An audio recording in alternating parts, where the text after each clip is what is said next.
Good morning, my name is Yimmy Nieto Morales. I am from Colombia and I am sending this video to Miss Reina Ruiz. I studied at the Gran Colombia University in Bogota, Colombia. I got a scholarship and I went to Belize in Central America and I studied 1 year at the University of Belize. I got the certificate English as a second language. I also had the opportunity to go to the United States and I worked in a public school in North Carolina for 1 year from August 2007 and June 2008. I'm going to read a text about literature. What is literature? Large books have been written on this subject, and large books will continue to be written on it. But we can offer a few brief generalizations that may be useful. First, the word literature can be used to refer to anything written.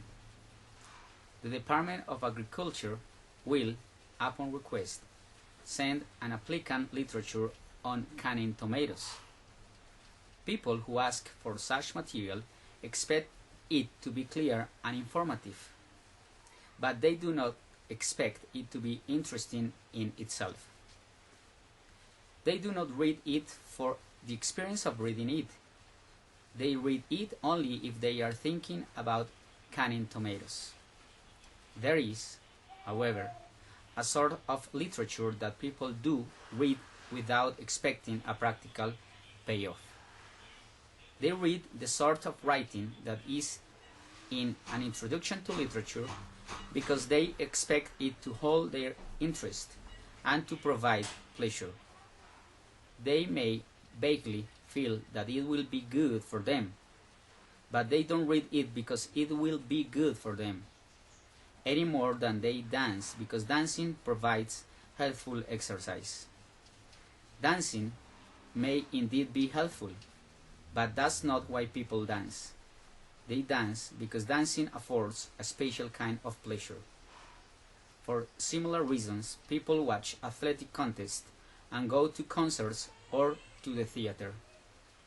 We participate in activities such as these not because we expect some sort of later reward, but because we know that the experience of participating is in itself rewarding. Perhaps the best explanation is that experiences are absorbing, which is to say that they take us out of ourselves for a while, and that, especially in the case of the concerts, dance performances, and athletic contests, they allow us to appreciate excellence, to admire achievement. Most of us can swim or toss a ball and maybe even hit a ball. But when we go to a swimming meet or to a ball game, we see a level of performance that evokes our admiration. American literature. The first American literature was neither American nor really literature. It was not American because it was the work mainly of immigrants from England. It was not literature as we know it, in the form of poetry, essays, or fiction, but rather an interesting mixture of travel accounts and religious writings.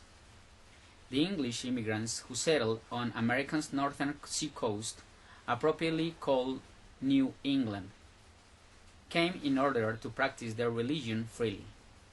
They were either Englishmen who wanted to reform the Church of England or people who wanted to have an entirely new church. These two groups combined, especially in what became Massachusetts, came to be known as Puritans, so named after those who wished purify the Church of England. The Puritans followed many of the ideas of the Swiss reformer John Calvin. Through the Calvinist influence, the Puritans emphasized the common belief that human beings were basically evil and could do nothing about it, and that many of them would surely be condemned to the hell. The American poets who emerged in the 17th century adapted the style of established European poets, the subject matter confronted in a strange, new environment. During the half-century when the literature discussed in this book was written, the United States went through some of the greatest changes in its history. In the middle of the 19th century, it was still mainly a country of farmers.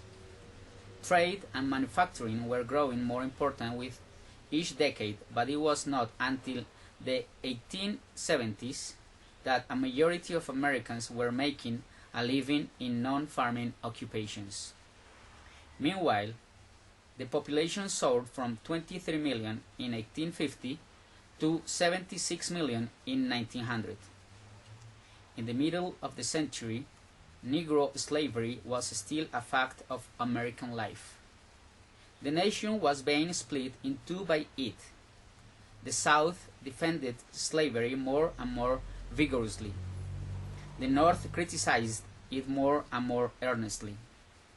The bitter war waged between the North and South from 1861 to 1865 permanently altered the character of American life. For many people, the great poet Walt Whitman for one, it was the central fact of their lives. For the South, it meant the lingering flavor of defeat. For the Negroes, it meant freedom from slavery, if not all the freedom enjoyed by the whites. After the Civil War, the nation entered a period of vast commercial expansion. Railroads stretched from one end of the country to the other. Factories were built. Cities grew big and bigger. Fortunes were made.